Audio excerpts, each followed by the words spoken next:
Greetings, Warlords. Rodge here. Welcome to Saga Thursday, the show all about the Skirmish Miniatures game from Studio Tomahawk. Today, we got another faction review for you guys, joined by the Fool in a Hat. How's it going, buddy? Going good, going good. Okay, so that is your Discord username. I guess at the end here, we can evaluate your advice on the Gauls here, whether it's foolish or not. But thanks for stepping up here, man. I appreciate it. No problem. Okay, so this is the last faction in Age of Hannibal, and I had to put out a special call, and you answered it, and I'm grateful. Do you do you feel like an expert on the Gauls, or I don't are your feel like opinion? I'm an expert, but I've been playing them since Hannibal got out, basically, so I should have some idea. Okay, cool. Yeah, that's all we're looking for here, as somebody who's played the faction a fair amount and can offer us some insight and kind of give us a head start on where we need to start. So you are over in Sweden, though, as I recall. Is that right? Correct. Okay, and you're... Correct. Now, there's a timing thing here between when we record this and when the video finally comes out. So you are on the World Cup team for Sweden, right? That's the plan. Okay, yeah. So it is possible this video comes out after the World Cup, but I think it should come out before. I do have a little bit of a backlog. So, well, hopefully we'll be looking at your tales of victory if this comes out after. Congratulations on Sweden's win. In case you guys won, just in case. Not a chance. Awesome. So that's cool. Are you buddies with Hamza and Freddie there in Malmo? Would you say? Or a few times. Been down there to play against them. But other than that, not really. Okay. Do you get over to the like the German Grand Melee and the Benelux and stuff? Is that a little bit out of your range? Never played Saga outside of Sweden. Okay. Well, it's a goal for you someday. Yeah, someday. Someday. Awesome. Well, thanks for coming on. Talk a little bit about your pedigree here. So let's jump into the Gauls, and the place we always start is the equipment options, and we got a little bit to discuss here as the equipment options go. I'll start from the special. Yeah, we'll start from the bottom with the normal stuff. So you can take levies with javelins or bows, warriors on foot or mounted on horses, and then when we get to the warlord and their hearth guards, they can be on foot or horseback or a chariot. Is that right? It can eat horseback or chariot, not on foot. No options. Okay, so the chariot is an interesting case. It's its own. We're getting to have a lot of chariots in Saga in these ancient times, but they've got their own version of their chariot rules, and I would say they're pretty tasty. The way that they kind of interpreted that. So, I'll explain the chariot rules as I see them here, and then I'm going to let you describe fervor after that as best you can to sum that up. So does that sound like a deal? Yeah, a deal. Okay. So for the Hearthguard, basically you kind of have the number of Hearthguard you get, but it kind of works out the same because every Hearthguard chariot then has an aggression of 4 in melee and 2 for shooting. So it's basically, just mentally kind of 2 Hearthguard and 1 chariot might be a way to think about it. They move like horses, like they're mounted, but they don't suffer the armor penalty. So they're armor 5 in melee and 5 against shooting. They've got presence and resilience 1. So even though you could have 4 mounted Hearthguards or 2 chariot Hearthguards in a unit to make up for like the loss of hit points or bodies or whatever.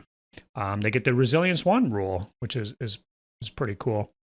And then lastly, the issue is you cannot go in uneven or dangerous terrain at all. It's completely impassable.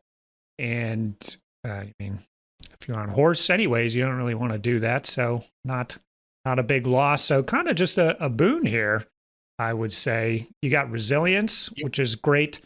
You have the higher armor, which is great. The problem with Hearth Guards, they always get shot out, right?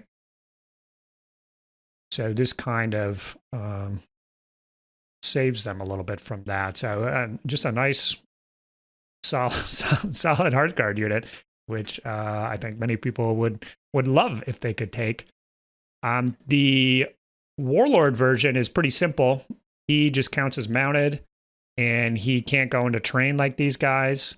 And his armor is the same though, so he maintains his armor 5 as well. His aggression and stuff is unaltered, right? One correction though. Okay.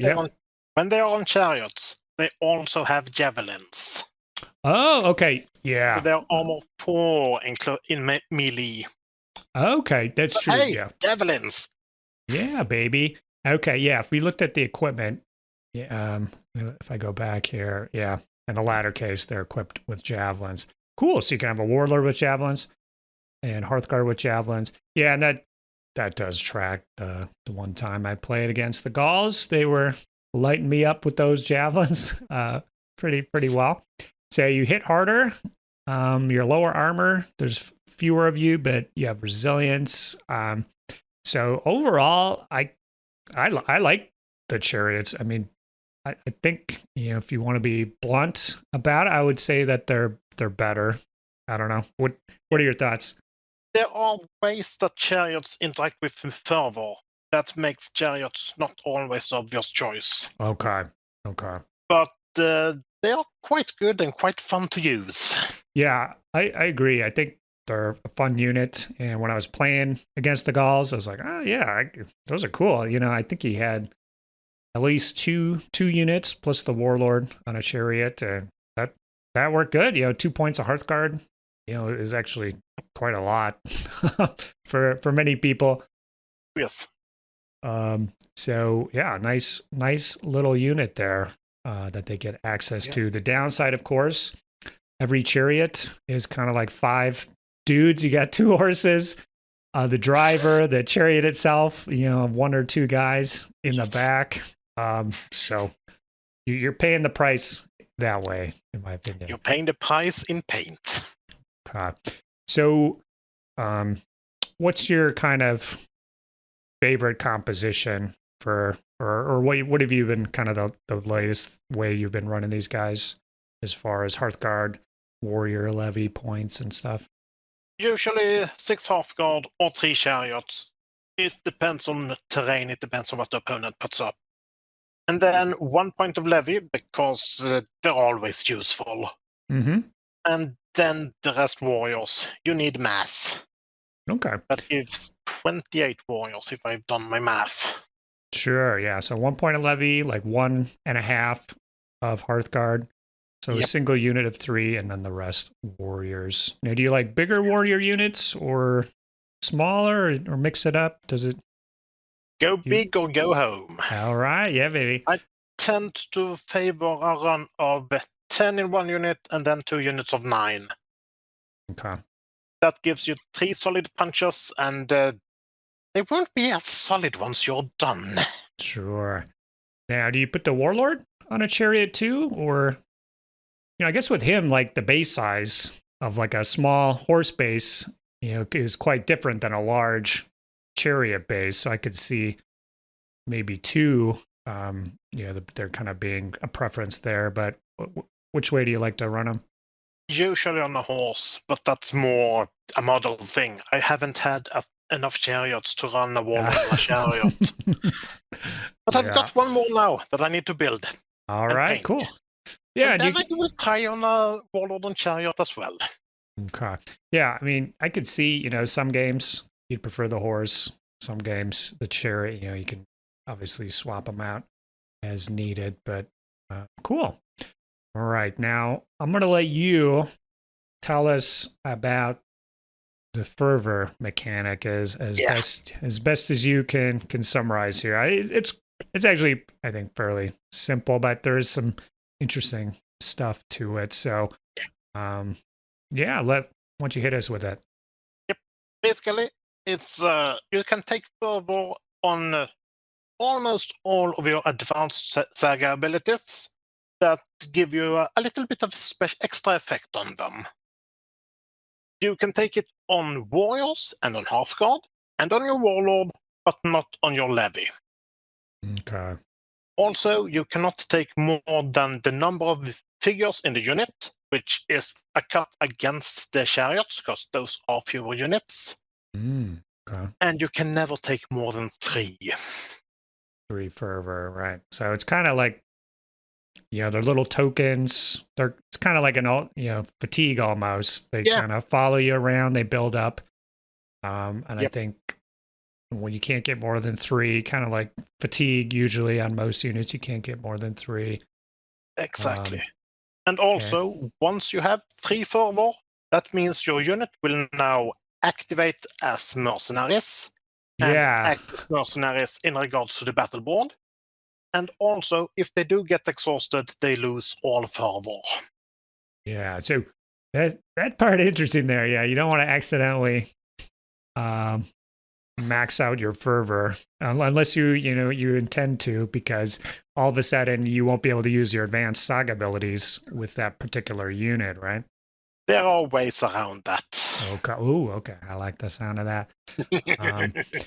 So, and then once you're exhausted, it kind of clears the fervor. I mean, you do have a bunch of fatigues, so that'll slow you down a little bit, but you can start, using your fervor again. All right. As soon as you're no longer exhausted, I did a quick check. Can't gain any fervor while you're exhausted. Okay. Sounds good. All right. So, yeah, if that doesn't sound clear, just wait. As we go through the abilities here, I think it'll all make sense. Now,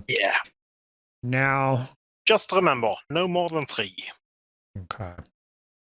Now, would you say this statement is true for fervor?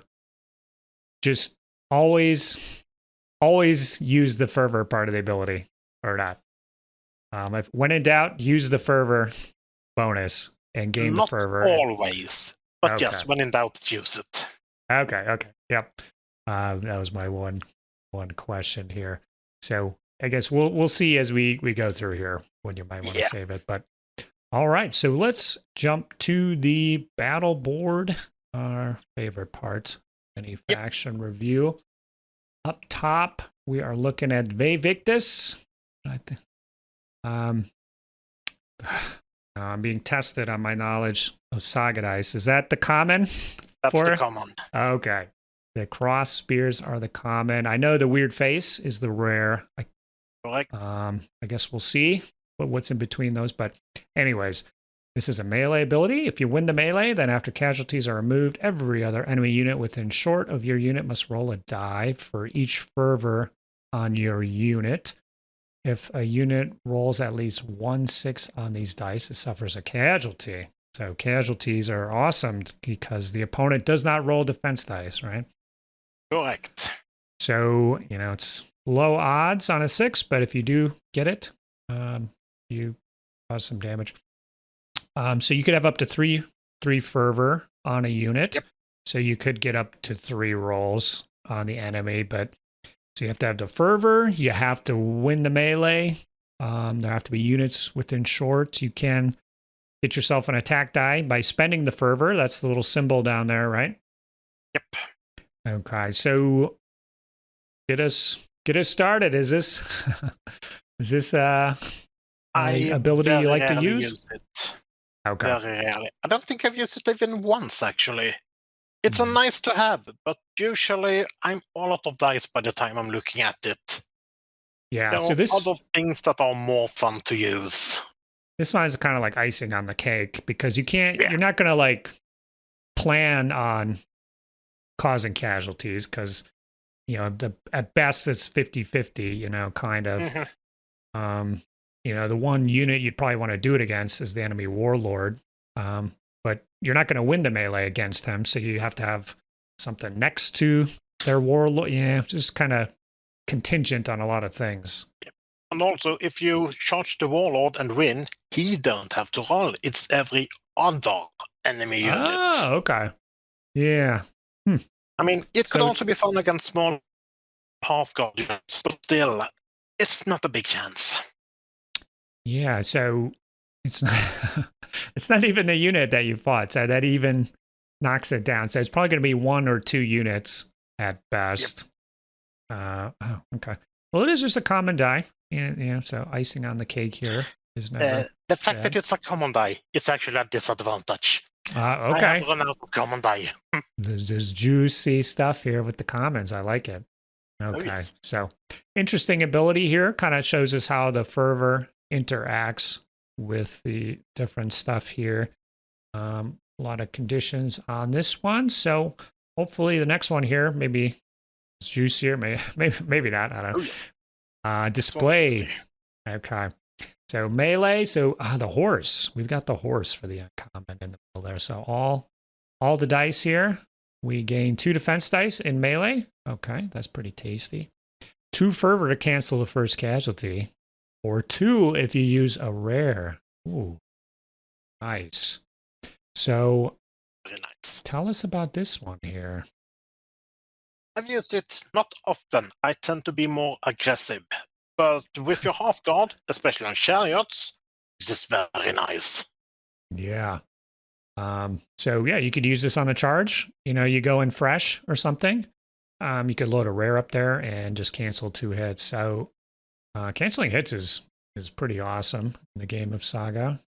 You could use this on your warlord. How are the rares on this board? Are you gonna have one to put on here usually, or not? It's not unlikely. I haven't found any place where I must have a rare. Usually they go to the activation pool because I just want more dice. Okay. Yeah, I'm with you on so many boards. I'll just go activation pool and just hope I roll a rare again, and then I'll worry about using it on the board. But I mean, it's if I have interesting. to roll my 8 dice and have a rare, display is not a bad place to put it. Okay. Yeah, it's interesting because you have to have those 2 fervor, or else the rare isn't gonna do anything for you. So at most you can have 1 fervor before playing this ability, but pretty cool. Obviously, you got warriors. You like to run your warriors on foot or on horses? How aggressive are you? Usually on foot, you can get them up fast enough. Okay. Yeah. I think there is a little. Yeah, there's something a little that's going to help later. I remember it being used against me. Yes. So that's great. Yeah. If you can be fast on foot, take some foot sloggers, and then, if you can combine this with closing ranks, obviously, stretch those defense dice even further. It's pretty good. Not a bad ability by any stretch. Right. Let's go down to Ritual Challenge Eng. It's got an extra eng in the when it was fact. Oh god, I hadn't noticed that. Thank you. Yeah, I just want you to make sure next game, you pronounce it correctly. This one is uncommon, melee, warriors, or hearth guards here. This one is for there's a lot of text here. I don't know. You want to jump in on this one? Maybe you can do a better job than me. Yep. Roll 1 die on a result of 4 or more, 3 or more if your unit is made of half cards. The enemy unit takes a casualty immediately. On a roll of 1, your unit takes a casualty. And for 1 fervor, if you inflict a casualty, you can reroll any ones rolled on your attack and defense dice during this melee. Awesome. What do you... Now, pretty much every time I've seen this used, it's invariably ends up with a roll of 1, killing your own guy. I don't know. What's your experience with it? I don't use it. I've tried it a few times. I always roll a 2. Okay. At least you're not killing your guy. Yeah. But you're not doing anything, It's slightly sweaty, and then roll a 2 and do nothing.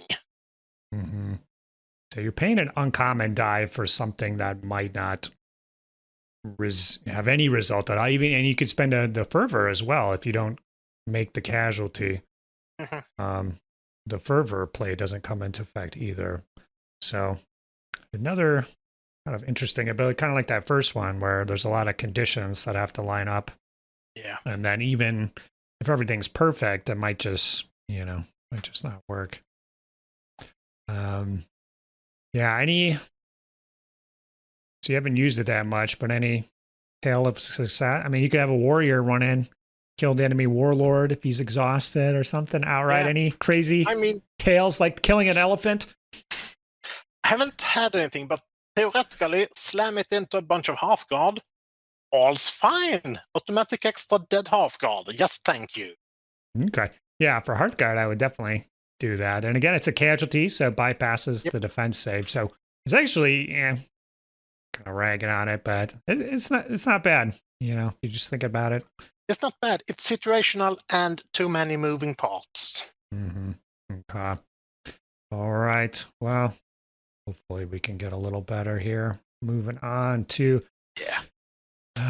tumultuous Gallic. I don't know. How do you say this one? I say Tumultus Gallicus. Tumultus Gallicus! But I have no idea. I don't read Latin. Yeah. So this is an orders ability. Using the comment, remove all fervor markers from one unit. Okay, so you can kind of reset. To start your activation phase, before any other activations, they activate for free. Awesome. Remove up to... Or remove a fervor from all your units. This is cool. I mean, I think you'd probably just use it all the time. Why wouldn't you, right? The juice. This is the gas. Okay. So the one thing is, it has to be the first activation, looks like, if I'm reading that correctly. Usually, if you're targeting a unit that has a lot of fervor, they want to rest anyway. Mm-hmm. So that is just your rest. That would have cost you a most likely common die anyway. Yeah, that's a good point. Yeah, you can use it for any activation. So if you're just going to rest, it doesn't really matter then. Yeah, well, that's cool. Yeah, good ability. Do you ever use it for clearing the fervor? I guess how important is that? All the time. Just use up one unit so that they have 3 fervor, and then this one in the orders phase, they're all ready to go again. Okay. So you never do the alternate version, really, where you remove one from all your units? Never is a strong word, but very rarely.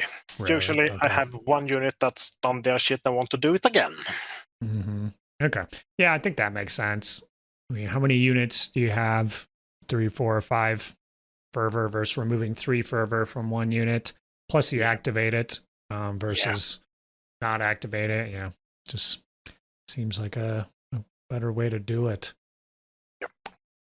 Right. Going down to Gaulish Fury. This one sounds badass. Hopefully it is. Another common. So this is the 3rd common ability on here. Yep. And 2 attack dice, or 3 if you're the attacker. Gotta love it. 2 fervor. Your opponent loses all benefits of solid cover. Yeah. All right. I like that. Speaking my language. Oh, yes. So that's cool. So presumably you could use this in conjunction with javelins to maintain your +1. Is that line of reasoning correct? Okay. Yep. So that's pretty awesome. I hate solid cover so much, trying to kill guys. One thing is, if you have this one loaded up, for some reason the enemy doesn't close ranks. Yeah. So you don't even have to pop the fervor necessarily, or even use the ability if you want. You could save it for the next melee, Yep. And they have the same decision point. Interesting. So I guess we're about halfway through the board. So 3 of the abilities are commons. Is there warriors activate on commons? Is there a way to... Do you have to use all your commons for activating and for your abilities with this board? There is a little trick. It still requires a common, but it lets you activate several units. Okay, so we will see something a little later. But yes, you are desperate for commons. Interesting. Yeah. Usually, yeah, that's kind of cool. You know, every board's kind of have its own thing. You know, a lot of them are hungry for uncommons. Some want rares, or some are like, no, don't give me rares. Those are bad. You know, too many can be bad. But eating commons is really interesting. And kind of there's another pip in the favor of some Hearthguard there, so they can activate on anything, right? So also have a point of levy, so that when you roll all those John commons that you don't need, toss them on the levy. They can always do something. Oh yeah. There's definitely, like, if you go to an event with these over those 3 games, there's going to be one turn where you roll all uncommons and 1 common. So you just, you know, that happens to everybody. So you just got to have a plan, you know, what you're going to do when it happens. My experience is that once per game, I roll 1 or 2 commons, the rest John commons.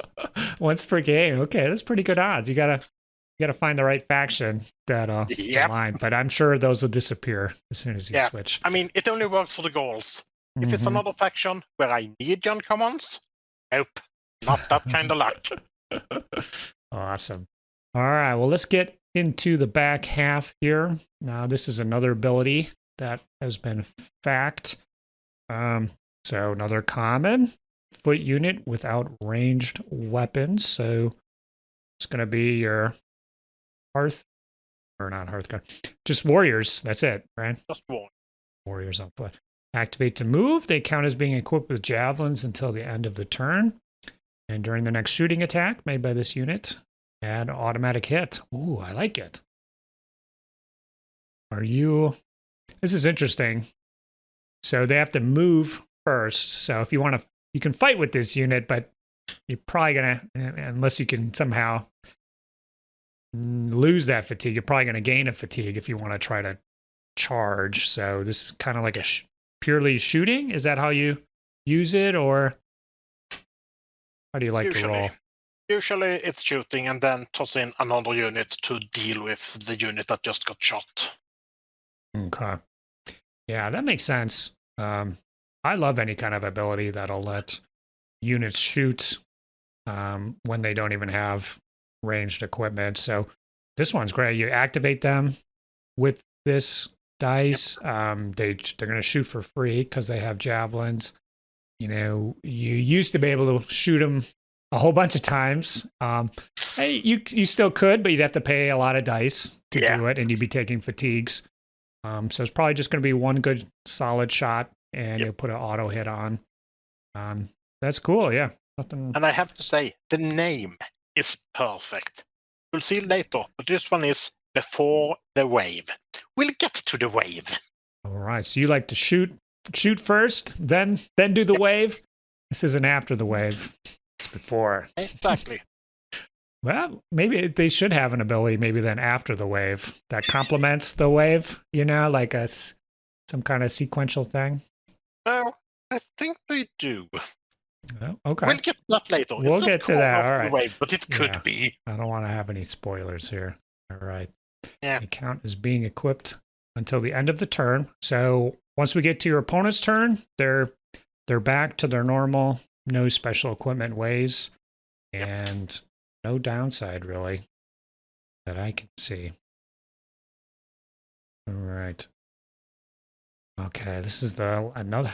Is this fact? Another fact one? It's fact. Or power of the ancient gods. 2 dice here: common, uncommon, and a rare. Okay, that's pretty close to as pricey as it gets. Unit other than levy in melee. There's a lot of words here. Once again, I'll defer to you. If I see a lot of words, I'm gonna let you handle it. Sure. Gain 2 attack dice. Gain 1 extra die for each other unit within a medium of your unit. Defense die for a friendly unit. Attack dice for an enemy unit. And for a fervor, you can reroll up to 2 of your attack dice and up to 2 of your defense dice. I like that. That's pretty cool. It's a very nice ability. That I never use. It's too Okay. expensive and there is too much setup for it. That was going to be my question. So, faction reviewers are notoriously harsh on the 2-die abilities. So I was wondering if this one made the cut. An uncommon and a rares is pretty pricey. So if we think about it, for each other unit with an M, so you get at least 1 attack dice from the enemy unit. Medium's a pretty good. That's a pretty good range, I would say.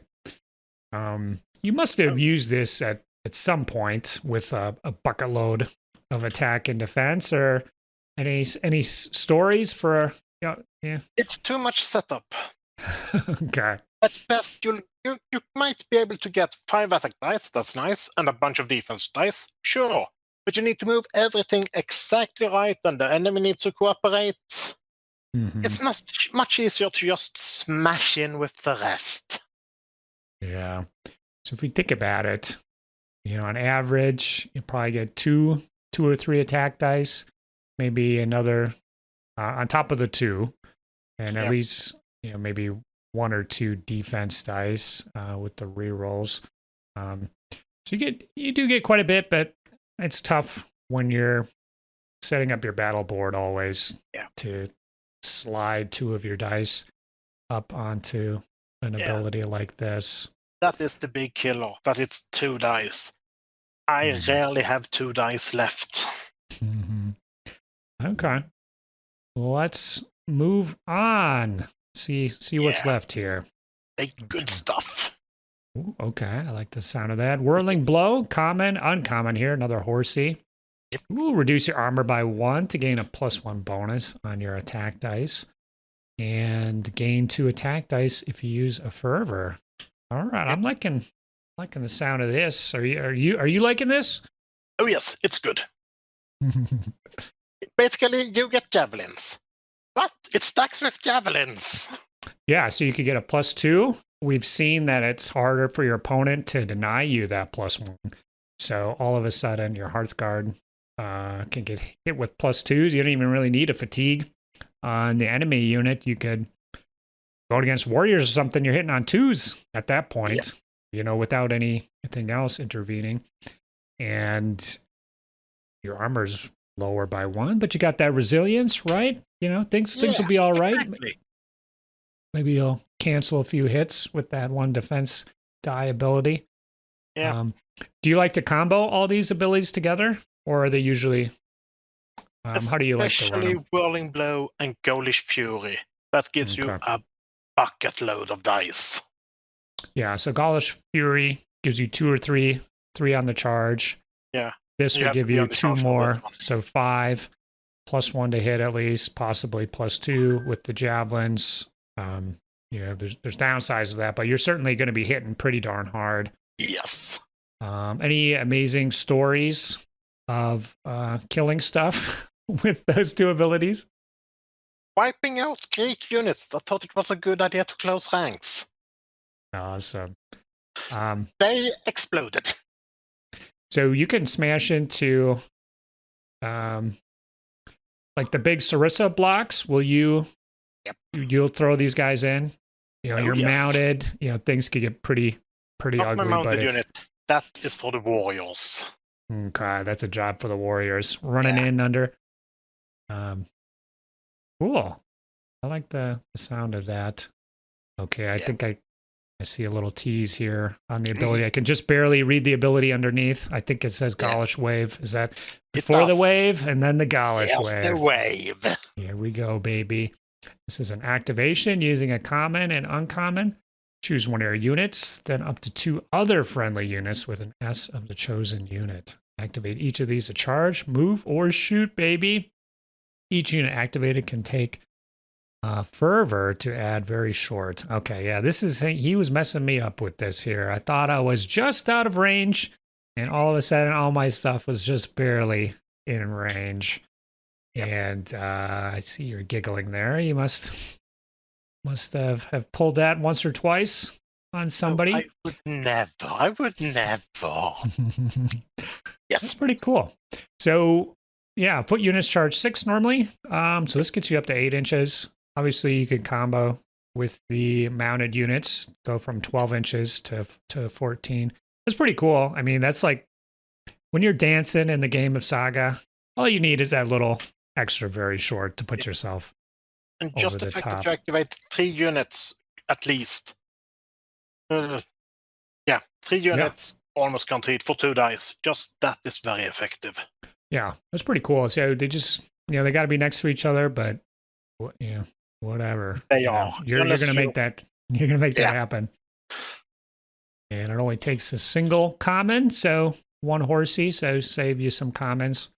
And using the fervor there, I think is, sometimes it'll make a difference. Sometimes it won't, but if it does make a difference, excellent, well spent. If it doesn't, you need to use it. You can use it for other stuff. Mm-hmm. Interesting.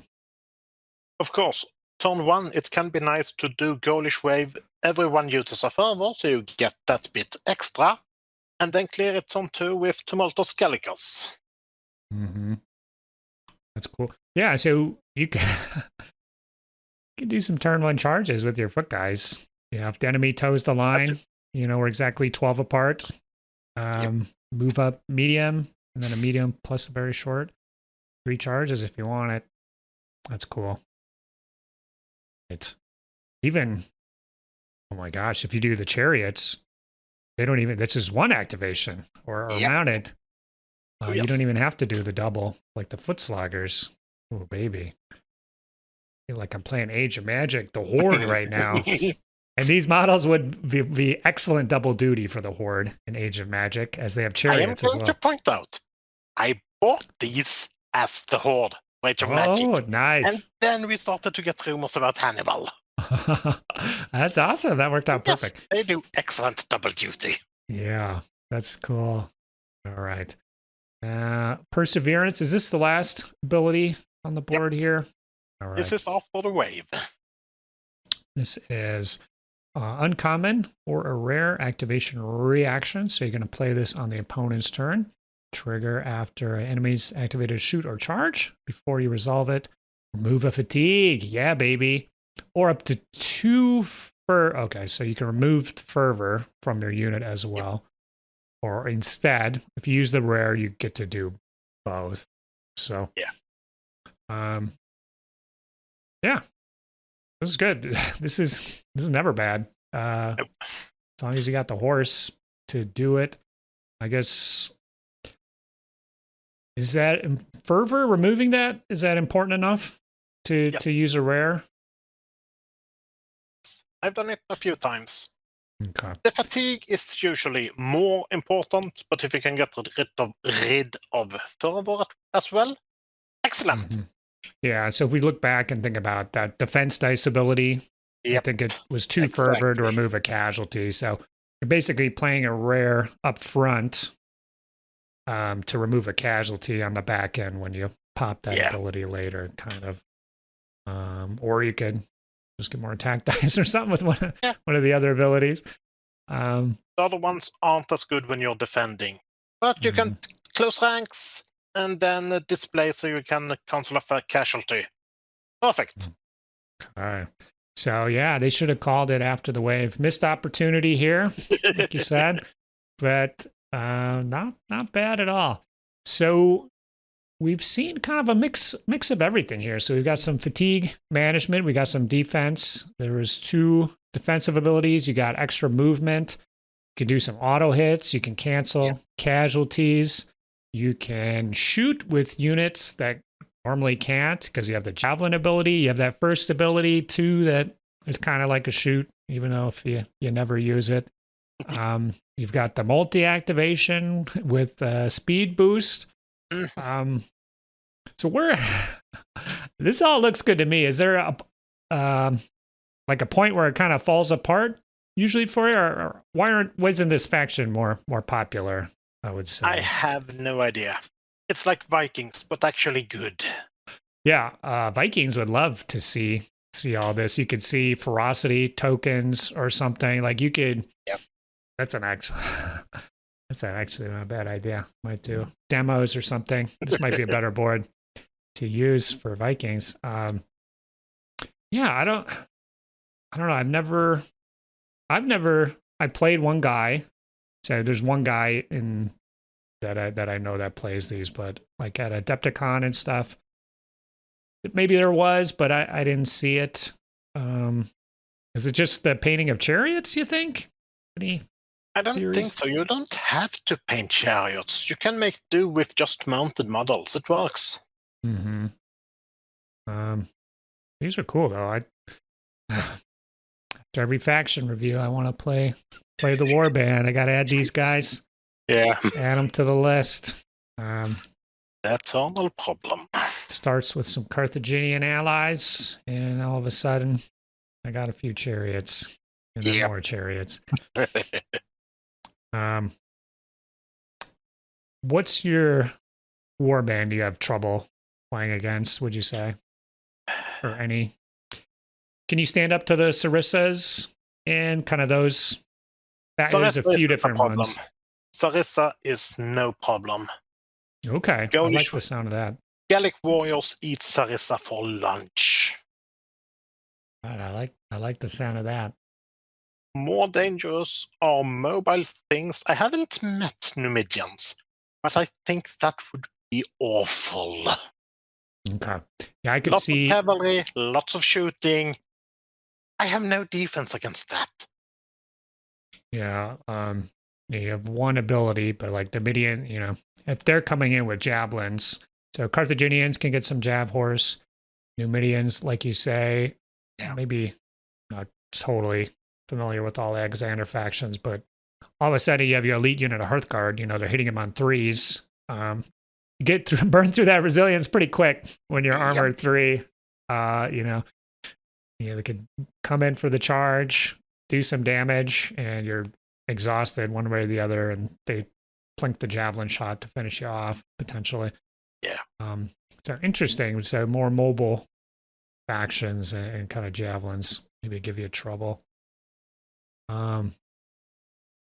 What I don't even know what mercs are available. Do you run with mercs? Have you tried anything? One merc available. Ligurians. Okay. I haven't used them. They're the same as Gaulish warriors, just with extra bashing. I don't need that. Yeah, I think those guys, if they're attackers, they get more attack dice or something. And then if they're defenders, I think they get more defense dice. I think the last faction review I did was with Stax, and so he liked those with his Greculi. I can accept it for the Greculi. They have problems punching. Gauls don't have problem punching. Exactly. So that's kind of what he used them for. He had one solid warrior unit to fight, and then he had the Ligurians.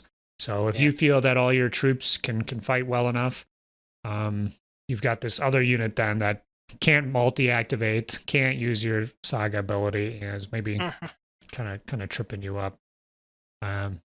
Cool. Are you just using is it Victrix or Warlord? All Victrix. Victrix, so they do all the Gauls.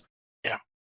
They don't do mounted Gaulish warriors, mounted engine armored, which is part of why I haven't tried those yet, but I don't really need them. Mm-hmm. Okay. Have you... How many chariots are you going to build? Can you do 8 chariots? 3. 9? I need one more. 4 points? We need 4 points of chariots at least, I think, right? That gets you 8 plus a warlord, 9. But 3 units of 3, come on. What do you think? Don't throw this to me. You've already got me with the English. Okay. 3 units of 3 chariots. That's 4. Oh no, one of them's a warlord, although you could do 4.5 points of Hearthguard. And so that's 9 chariots plus the warlord's chariot. And then that leaves you 12 warriors. So you can do 3 units of 4 warriors as your Saga dice. Batteries. What do you think? Just off the top of my head, I think I've come up with a winning strategy here. I mean, it's tempting. It's stupid, but it's tempting. It's just crazy enough to work. The problem is Painting assembling 10 and painting chariots. all those chariots. And the danger is you do that and then you only play it once and realize what a horrible mistake you've made. But I think that's cool. I think it's definitely some kind of gimmick warband that you could try. Definitely maybe try it on Tabletop Simulator first. If you're one of those people, maybe not a bad idea. Probably for the best. Okay. Well, man, I don't think you're a fool. I'll say that. Maybe the folks in the comments below can weigh in, but I appreciate the advice you've offered today. I'm curious though for people watching at home if they have any Gallic players in their area, if they've run the warband and kind of what they like to do, if they like the chariots or not, how many points worth. I think definitely a point is or two is worth it. Well, where do you draw the line? 4.5 points is probably too many, I will admit. So somewhere in between is probably that sweet spot, I'm guessing. But definitely comment below. Before I move on, though, do want to thank Sean, Patrick, Mitchell, Scott, Frank, Britt, DJ, Robin, and I believe Mr. Fool in a Hat, you are also a patron, if I remember correctly. Yeah, thank you for that. Much appreciated.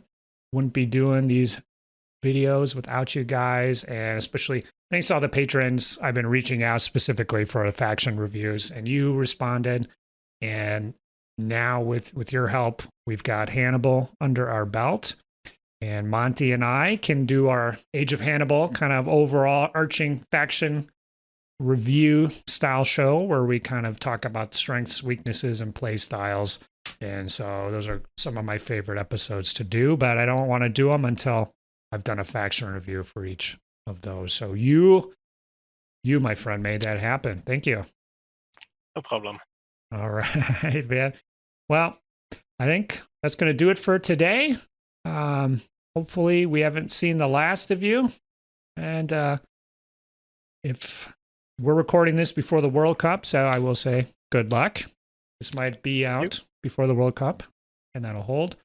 Otherwise, good luck for next year. All right. All right. Talk to you later. Thank you. Bye-bye. Saga! If you'd like to see more Saga content, consider joining the Heathen Army over on Patreon or popping on down to the Saga Thursday Discord server. Links below. Thanks, guys.